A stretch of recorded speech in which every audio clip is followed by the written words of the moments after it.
Okay, my turn. So you guys, I'm just going to give myself my own PhD. I've decided I'm going to start getting certifications. I'm going to create my own PhD. Although, Jacqui, listening to your story, I'm like, Lisa, would you like to have a PhD by the time you're 55? I'm like, yeah, maybe I should get one. But anyway, that's a side note. It's a lot of courses. The PhD is a lot of work. The problem isn't the courses. It's that I already need to look up some of these words you're even using in these slides. And I've read these dissertations and I think I use pretty advanced vocabulary, but not academic vocabulary. Anyway, so I have often said that the best course of action is to start with the Sunday basket and then do the productive home solution, because you want to do the productive home solution because you want to get your house organized and you think you don't need a Sunday basket.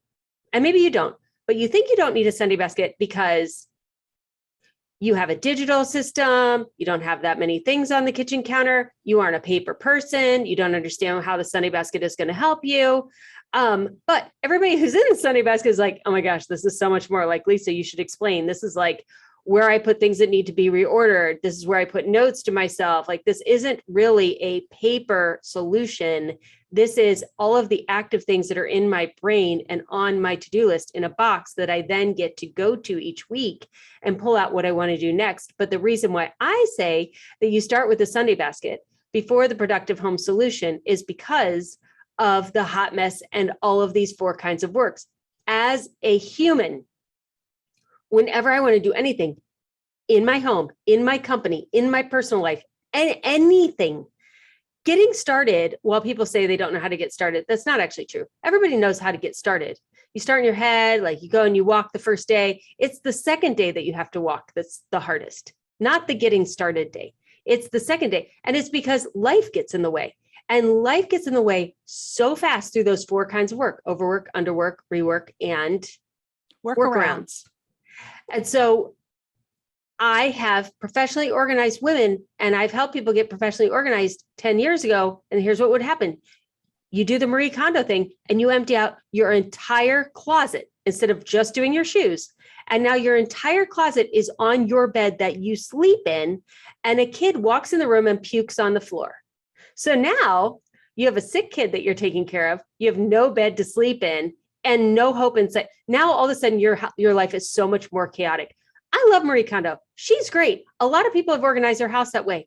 But if you don't have a big block of time, you set yourself up for failure because you've created this bigger problem. Whereas when you do it the organized 365 way and you take a 15-minute block, which you gratefully turn into a 30-minute block or an hour long because you have not been interrupted, you're in the groove and you want to go a little bit farther, that is a totally different energy than I've taken on more than I can chew. I now am needed in my home or my household or my work elsewhere. And now I've created more stress on myself. So the Sunday basket, because it does eliminate these 4 kinds of work, gives you the mental bandwidth and the actual physical time to then tackle these bigger household projects, but in a more bite-sized way that works better for you and your whole family. And you're still going to have the hot mess in between each one of these stages, but it is not as catastrophic to yourself personally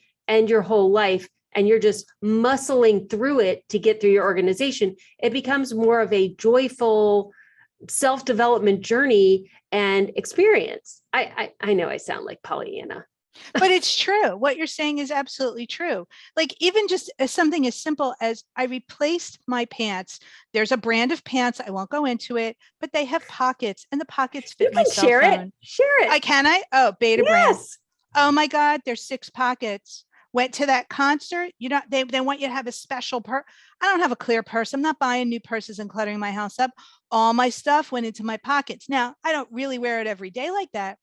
But boy, did you say Data brand? No, Beta, kind? Like BETA, Beta. Okay.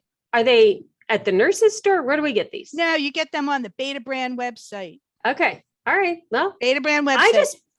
I just bought a fanny pack because when we went to the zoo, fanny pack.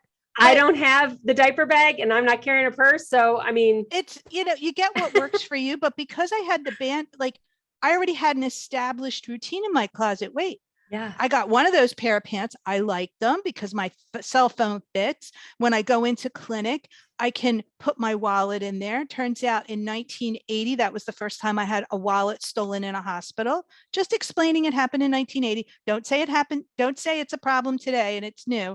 It's been at least around since 1980. So now I have I have a correct path because I found what works for me. Well, then now why do I need to keep all those other pants? I'm not reaching for them. So they went to my giveaway area, and my giveaway area, when I do a particular errand, that's when it goes into my car, and then I give it away. And it's like I have a correct path because I designated it.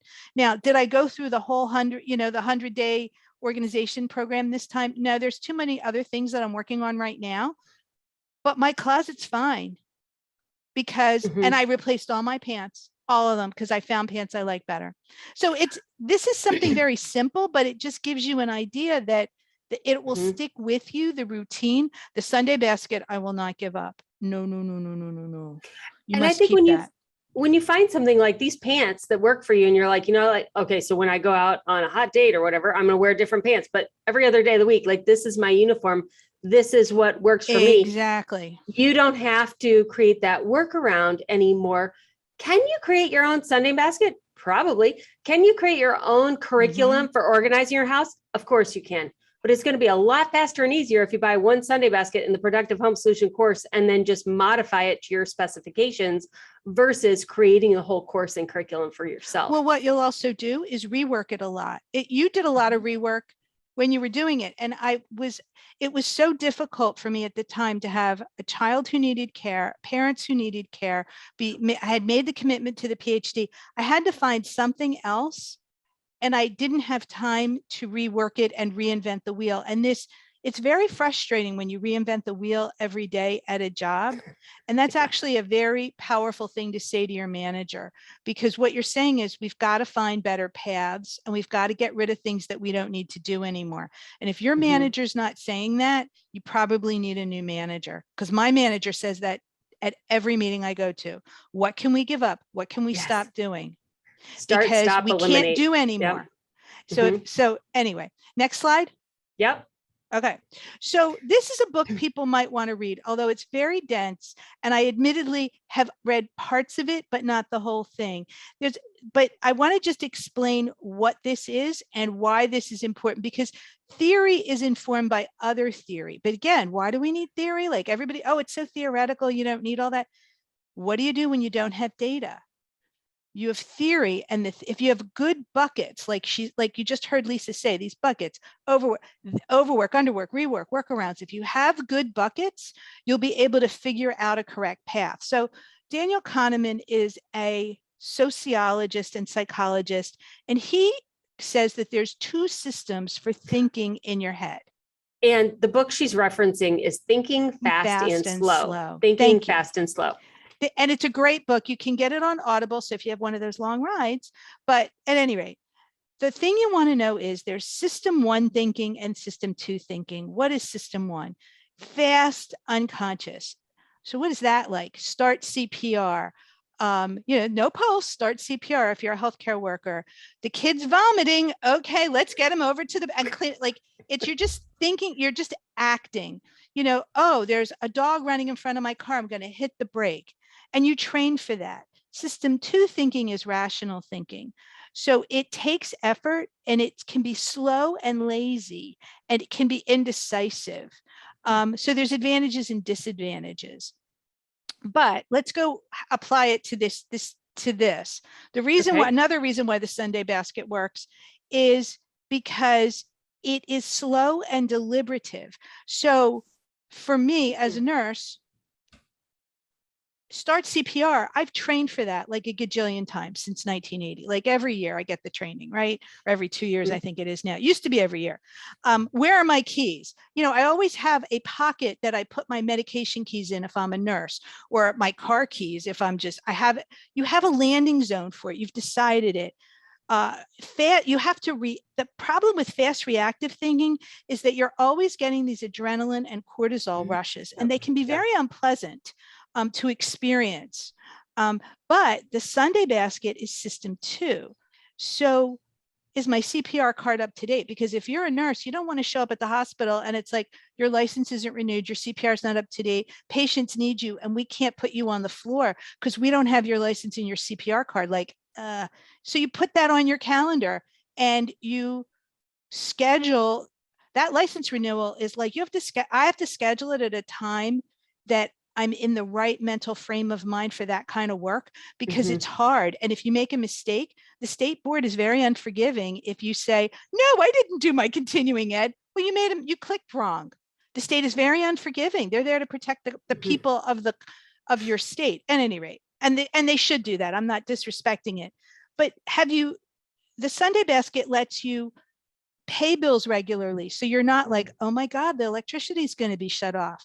What if you can't afford it? Well, now you have some time to, maybe you can get your doctor to sign a form. Maybe you can participate in a program that helps people with electric bills. But if you wait until the electricity shut off, no, but like now your refrigerator's now all the food in your fridge is going to go bad. So the reason that this relates to it is because the slow deliberative thinking of the Sunday basket, that's what allows you to stop reacting and start being proactive. Did that make sense? That's what I was exactly just going to say. That is proactive versus I think of fast as reactive. And as you were going through the fast and slow, it's like, oh, it's only like 1% or 5% are slow thinkers. I'm like, oh, I'm a slow thinker, but I don't think that means what I think, because I am always thinking about how do we make this better? How do we make this so it doesn't need to be done again? You're not a slow thinker. That's just me. You are a slow thinker, but you react because you act. Do you know what I mean? Like, but I see what you're talking about. Both. Everybody does both. Now, if you're only reacting and you're not being deliberative, well, yeah, you're exhausted. It's also not necessarily very helpful because you want to make sure you diagnose the situation correctly. Now, I'm speaking as a provider, like I have to make the right diagnosis, but you want to diagnose your problem. Like, I'm feeling tired all the time. I could go down the whole rabbit trail, system one, thinking maybe I have bone marrow cancer. Wait a minute, let's just dial back. Am I sleeping enough? Like, that's what I say to my patients. When do you put your phone down at night? Oh, I don't want to answer that question, right? Because I'm being recorded. So it's like, okay, maybe I need a little of my own medicine, right? And that's the slow deliberative thinking. Wait, react. Where can I delegate this? I really am going to have to track it. Maybe I'll get an app. Oh, they're all too hard. Wait, maybe I just want a piece of paper and a pink slash pocket. Perfect. Found a PDF and downloaded it literally within 10 minutes. No, it was 20 because I spent too much time looking for an app. But within 20 minutes, I had solved the problem, and I did it during Sunday basket time. So maybe I left a few other things, like I haven't gone through, my receipts are a little backed up. They're not backed up for months. They're backed up for a month because I was trying to figure this out. So you balance this back and forth, but this is just another theory that supports using the Sunday basket. And I'm saying Sunday basket, but are you sitting down and going through your personal, the business side of your life systematically once a week? Are you getting your bills paid? Are you solving your personal problems? Are you reaching out to friends and scheduling time to get together with them? I mean, that's another thing I do during Sunday basket time. How do you think, like, can we go out to dinner? Like, people often respond on Sunday evenings when I say, hey, what are you doing on Friday? They're ready to think about Friday on Sunday. The world's changed. Next slide. Yep. Okay. So this was just me playing around a little bit, thinking about the different activities of daily living and housework. And I was trying to learn from you. I know what the ADLs are, but it's just something that I've been thinking about more and more. So when I created the definition of housework, of cleaning, maintenance, organization, and tasks of daily living, I created tasks of daily living so that we could separate out and give different language to the primary things we do every single week inside of the housework, which are cleaning and tasks of daily living. And my definition of the difference between the two was, is this housework related to the dwelling that you're in, or is this housework related to the person?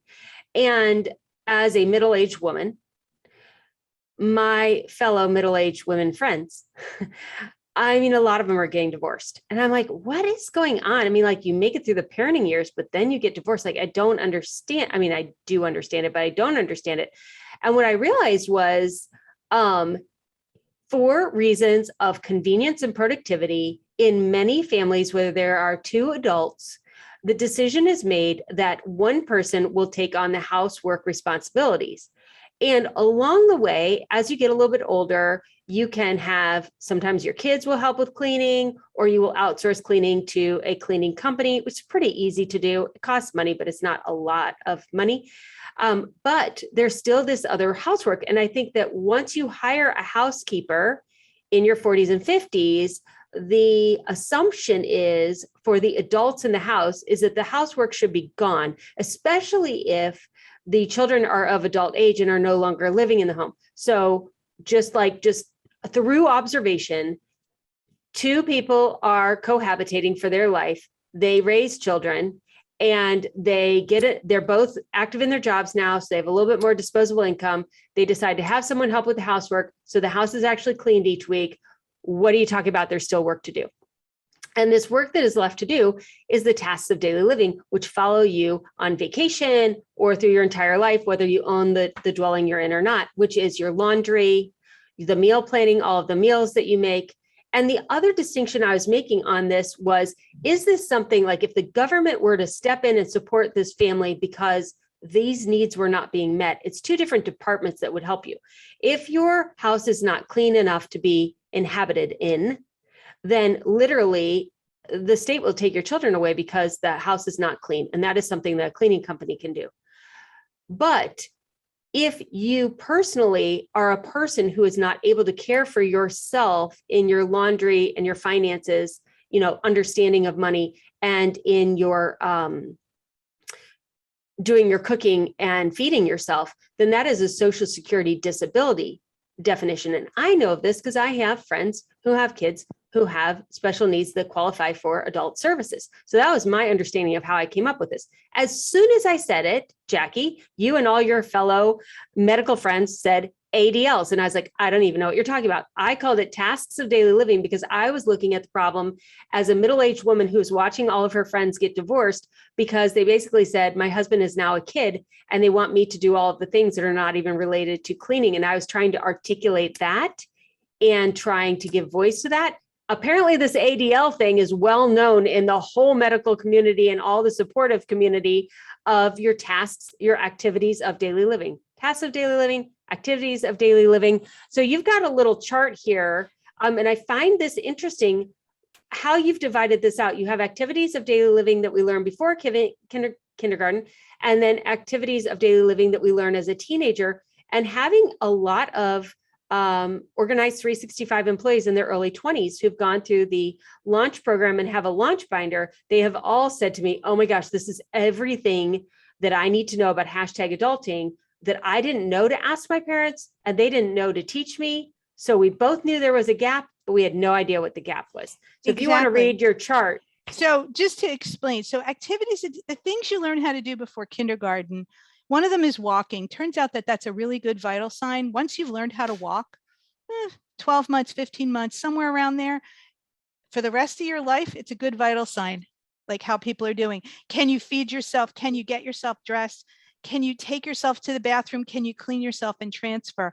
It's very useful to have these concepts if you're managing an older person. And this is why I created this slide. It tangentially relates to the rest of the presentation if you're watching, but I was just like taking, when you're caring for someone who's elderly or her for whatever reason has had a medical event and they're no longer as independent as they were, knowing how to say these words like, I don't think mom is bathing well enough.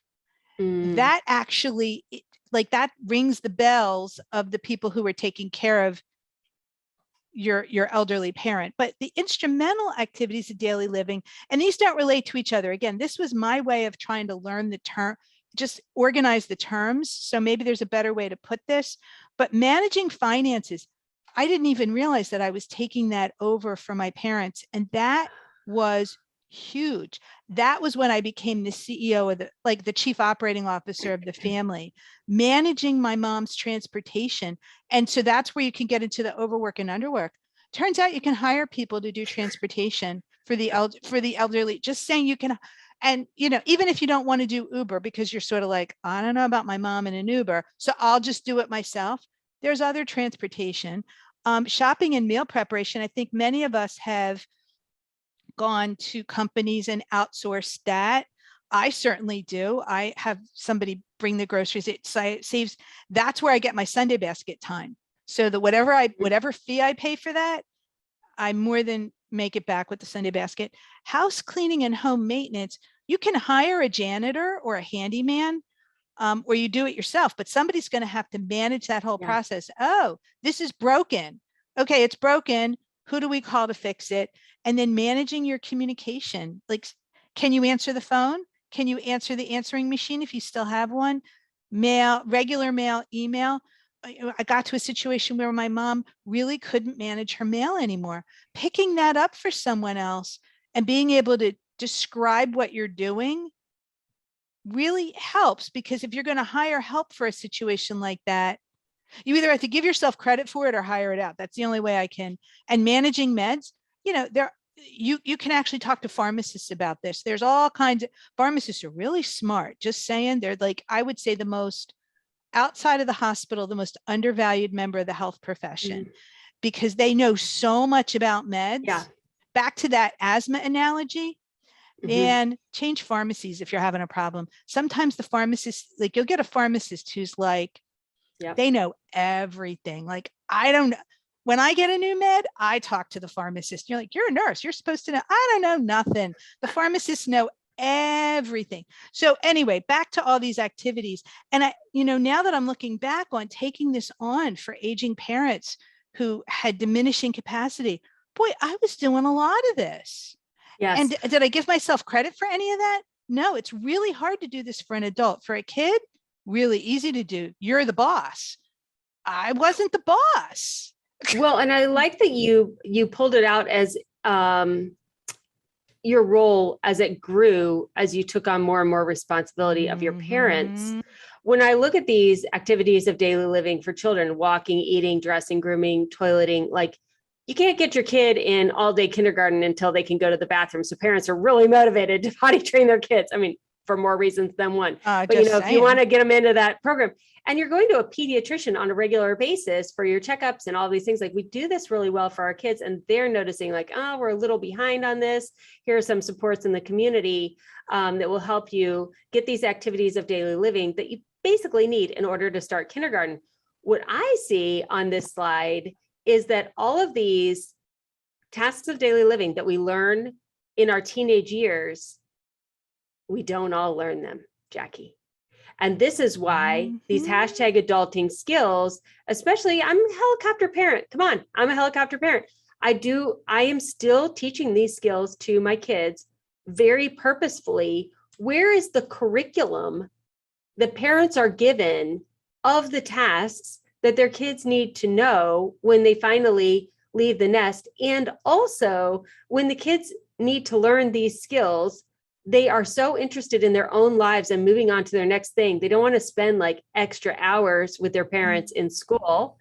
And also, those same parents are usually dual income or moving on to what their unique life purpose is, because they've spent these years investing in their family, and their kids are starting to be more independent, and the parents are starting to enjoy some of this independence for themselves. So they're not going to arbitrarily pull their kids back and start to put them in school when everybody's kind of leaving the nest. Really, these things that you learn as teenagers, if we can learn them at 14, 15, 16, is the ideal learning time. They aren't mobile enough because they can't drive, and you're driving them everywhere anyway. So why don't you have some of these conversations while you're in the car, and when they're receptive to learning them. But if they are not purposely taught, they are not always caught. If you do not purposely exactly teach, right. And they're not always caught. And they impact your entire life, your entire life. That's exactly right. And also too, many times what you see happening in elderly people is they start losing these, my mother never managed finances, and I'm not dissing my Yeah. mom, God Right. knows, but my father was a CPA for 50 years. He was really better at everything. Just saying, he was better, smarter, faster, more efficient. And if he was your husband, you would have let him do it too, because he was better at it. I mean, if you had a Right. CPA and he kind of had a knack for personal finance, which is a little different than tax preparation, like he was interested in it. So you might not do that in terms of managing your transportation. It's very hard if you go from being able to drive, then you're Yeah. injured or you suffer an illness. Now you can't do it. Like that's really hard. So when you're coming in, it's just very helpful for me. And the reason I developed this slide for those who are watching is I really needed to see the information and manipulate it. This is how I learn, because it was like, that's why I was Yeah. struggling Yeah. managing this. It was like, it was all these things all at once on me because they had both been in the ICU at the same time. That was the stress that probably triggered an autoimmune disease. There's a theory about that too. It's not proven, Yeah. but there's a theory about that too. But at any rate, managing all this stuff is very difficult. And I think it helps, like you said, to have names for things and have Mhm. definitions. Mhm. Because if you go to the doctor and you go, she can't do stuff, it's like, wait, what can't she do? Well, she was never able to manage finance. She's having trouble managing transportation because she thinks it's the 31st of the month when it's the first. Oh, now the shopping and meal preparation, we've automated that. The house cleaning, we've managed that. But the problem with the mail is that she's putting it in little plastic bags. So it's difficult for me to find live checks because they're in trash bags. So I have her like, and then managing her medication. So I'm finding her pill bottle. Then you can go and talk to the pharmacist about that. So you're able to kind of go down the list because it's emotional. It sounds like it's really calm when we're talking now. We're in system Right. two thinking. We're calm, we're logical, we're Right. organized. But when it's your mom and it's like, I'm telling you what to do, like it's really uncomfortable. Like it, And I think you mentioned her putting paper in little plastic bags. I am telling you, in almost every situation when I was an in-home professional organizer and we were dealing with someone who was coming to the end of their life, the mail just starts piling up and it doesn't get opened, and it becomes very overwhelming. It's not a sign that people normally look to or think about, and you usually find it either towards the end or after the fact. You're like, oh my gosh, there's 6 months worth of mail here that is unopened. It is another sign that there needs to be more support for that person. exactly. And this is where Mm-hmm. Organized 365 came in, because I found my mom a red basket. This is as you were developing the Sunday basket program. I Yeah. found it at one of the big craft stores. And it took months of saying, Mom, put it in the basket. She Yep. finally Yep. put the thing in the basket. And then what I was able to do a little at a time was turn off some of the mail, the junk Yeah. mail, because the junk mail was getting mixed in with the important mail. Yes.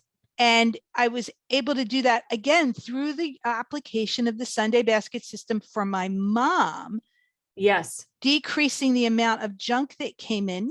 There's something she liked seeing, but all these companies that want you to donate to them, like, oh my God, Right. stop it.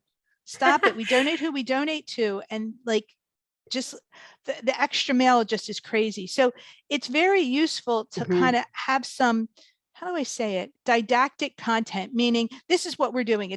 We've explained a system, we've explained names and definitions. That's didactic. You got a little class. That's what this is, a little class. And now when you take care of somebody who's Yeah. elderly, these are the kinds of things that you're taking on. And like the medication management thing, that turns out the pharmacists are all over that. Like I wouldn't even try to take that on. I was trying to do that. Oh, in retrospect, that was like dumb. I should have So delegated that. I'll give you, we use the Hero. It's HERO. It's like this machine. It looks like a little space age machine. It's like Ah, a little bit bigger than a Keurig. It's pretty big. And you could put 10 pills in there, 10 different pills.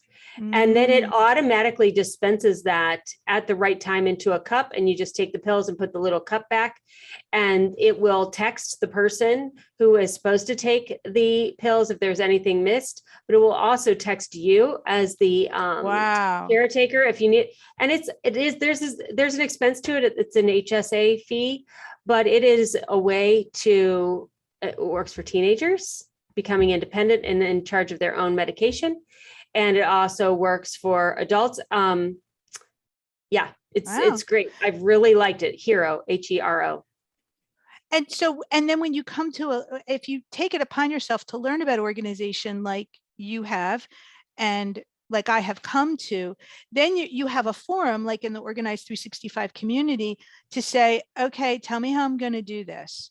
Because Yeah. now I have this. Other than without this information, you feel like you're in a hot mess, and it becomes very difficult to get past the adrenaline and cortisol, like, because you're just flooded. You're just flooded all the Yes. time. Yes. And there's no perfect way to manage it.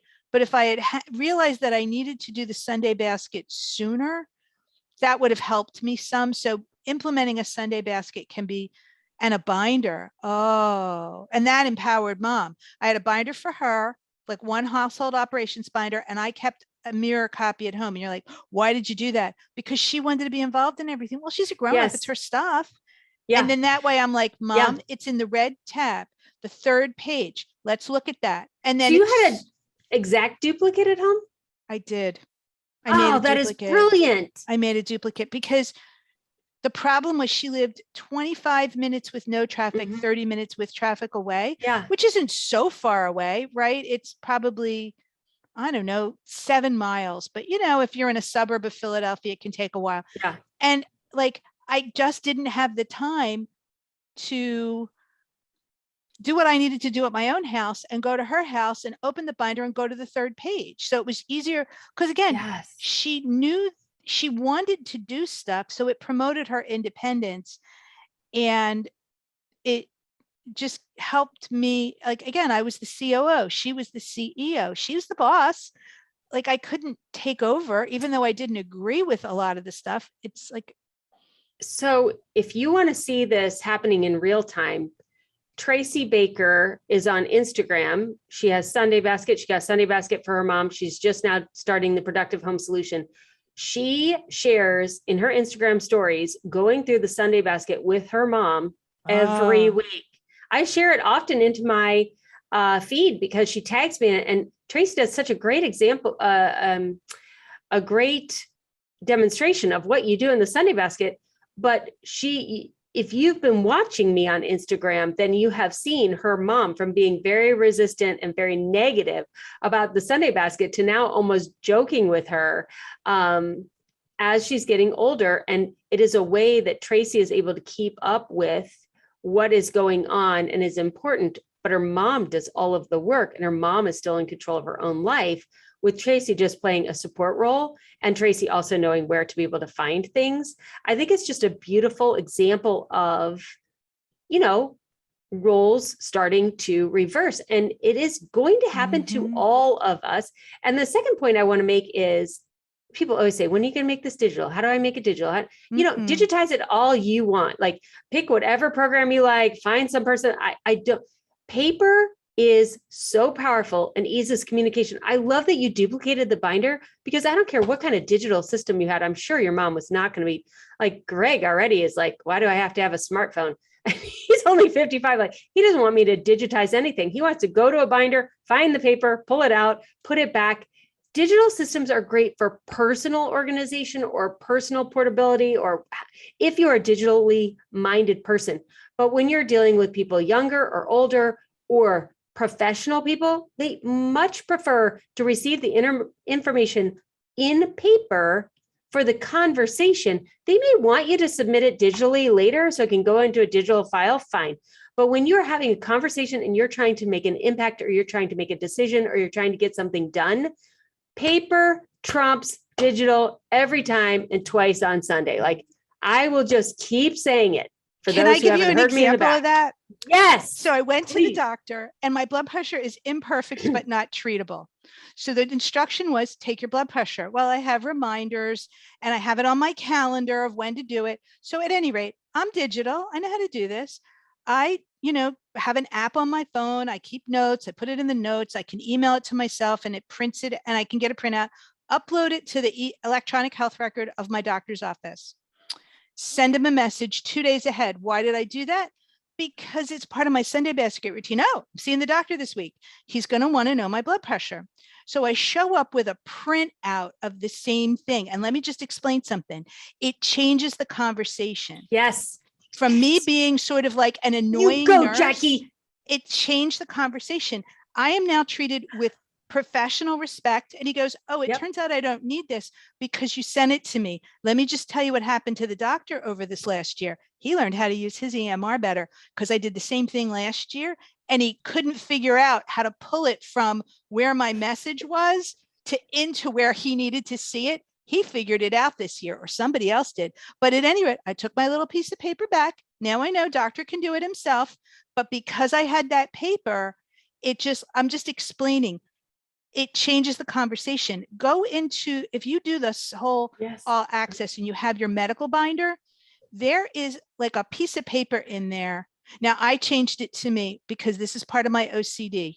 All right. I have to have my own little form, but I literally do a form for every visit. And I think about it during Sunday basket time. What are my questions? What refills do I need? All the things. That way I can tell the assistant who's prepping me and I get everything done. I walk out with everything I need. My visits are short. They're sweet. What do I need to bring? What does doctor need from me? I can't just go, oh, my blood pressure must be fine. We all want that form now. So you're going to have to send it to me. I'll send you my form. But you have one that's like it. This one works better for me because I have a lot of questions and I don't really care.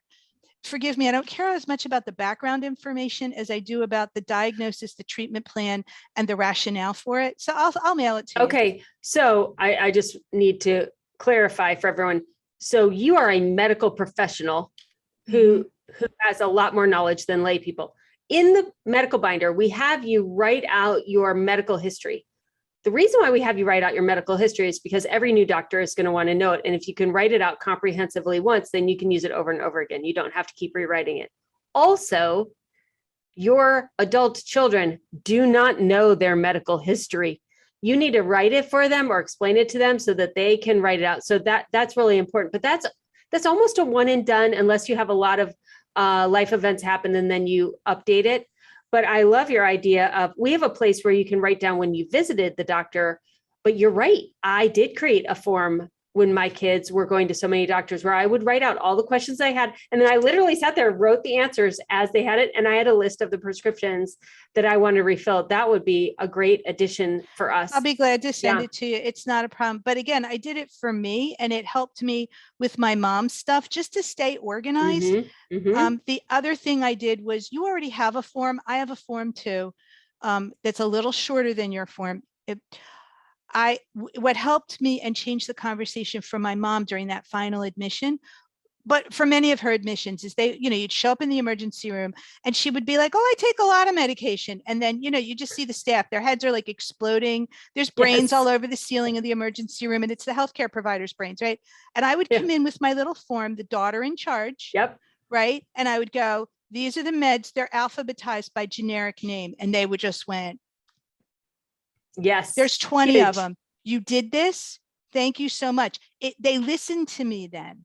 Yes. They listened to me. But you know why paper is powerful? And I just realized it's because of your presentation. Jacqui, do you know what we do when we bring in those forms to our appointments? We eliminate overwork, underwork, that's right. Rework, and we create this. Yes. Oh my gosh. That's why we do it. Yeah, that's why there's so you're like, you're like, congratulations, my doctor knows how to use this EMR. And all I'm thinking is, your doctor shouldn't need to know how to use the EMR. The doctor's purpose in the visit is to analyze, observe, and diagnose, not to know how to use email and find things. So when you present a piece of paper, even if it is in your electronic chart, then they can do what is their highest value and their unique purpose, which is observe, analyze, and diagnose. And it happens so much faster because you're not requiring them to do overwork, underwork, and rework in their own system, which is a hindrance of the hospital system. You're not worrying about the hospital system. You're just bypassing them entirely and being like, here's all the information you need. Use all your brain power, please, on me and my diagnosis. Great, we've got it. Figure out how your system works. We don't care, but I got what I need. I'm moving on to my next thing. That's what we do, Jacqui. Yay! We did it. We did it. We did it. Yes. We did it. We did it. So thank you for having me. You've saved me so many hours. Like I get to sleep more because of you. Oh. I get to like go to concerts because I'm not overwhelmed at the end of the day. It's like, oh, I have a routine. I'm gonna go to an outdoor concert. That's what's comfortable to me. Outdoor concerts, no judgment. I don't judge people who do indoors. Don't judge me if I go outdoors. But you can do the things that are pleasant and refill you. Because I have this system, I can plan for it. I planned family gatherings around this. When we were locked down, I was able to plan Zoom meetings and keep us together. And now, people are able to get together and it's like, so you can use this system for many things. The thing that I need to get better at is using this at work. I'm seeing as a result of this conversation, because I got this organized. I gave my boss your book. She loves it, by the way. Remember how you had to buy like a whole bunch of books to get something? I forget, but I ended up with, I have it on Audible. I have it on digital. I reread it periodically. And I gave her one of my copies. And she's like, we need to do this. I actually started using Microsoft Teams, and I haven't quite figured out how to totally make it fit with the workbox, but that's helped us because I'm thinking in this way. I was able to use Teams and use a group calendar. So it's a work in progress in healthcare because there are so many of these no correct paths that come my way. Do you know what I mean? So but thank you for having me. This has just been so great. And then I'm also extending an invitation.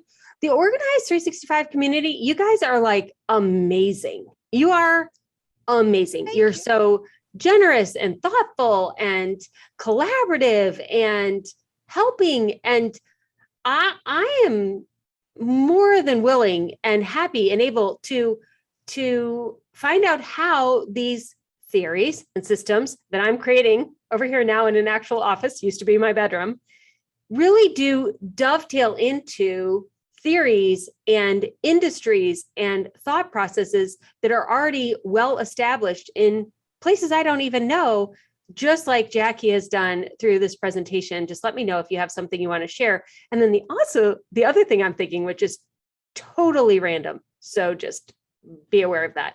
As you're talking, Jacqui, about how you're doing your research and like how this research ties into that research, like we are not currently doing research in Organized 365, but I really feel like that research part of Organized 365 is going to carry on in a different way. I just don't know what that is. And I would love to be a part of research that is already going on in these different modalities where Organized 365 might be a good fit, or the way I think about something might be a good fit. Because I think that there is value in the work that Organized 365 is doing and the lens of the home owner or housework that we see it through that is not really represented in a lot of research that is done. Most research is done in schools and in businesses, but not from housework unless it's done by a consumer brand, which again has its own lens of selling a product versus just the actual work. So invitations extended, Lisa at organized365.com. Just know that sometimes it could take me years to actually schedule that or for that to work into what we're doing in Organized 365. But I just like to know what's out there. Some of you have contacted me and you're in these pink slash buckets for future. And I just want to see what can come out of the collaborations. Anything else you want to share, Jacqui? I'll see you at Embrace. Oh, yay. Well, this will air after, but by the time this airs, you guys will all know that you can now get Embrace on demand. And my dream for Embrace is that small groups will do Embrace on demand and continue to find what they are uniquely created to do. Because Jacqui, like, I just love you. Your Wednesday podcast just re-aired. Like there's a lot that you have been through in the last few years. And for you to say that you're sleeping better and that you have time to go to these concerts, and like, it just warms my heart, because that's the whole goal of Organize 365. I'm a nerd and a teacher, and I just want to keep talking to people and learning. But the whole point of Organize 365 is not that. It's that you get this overwork, underwork, rework, and no systems problem solved so that you have more time to do what you are uniquely created to do and gift the world with that. So thank you, Jacqui, for taking the time to make this presentation for us and recording this. We're going to have this in a 2-part podcast series. I just love it so much. Thanks, Jacqui. Thank you, Lisa.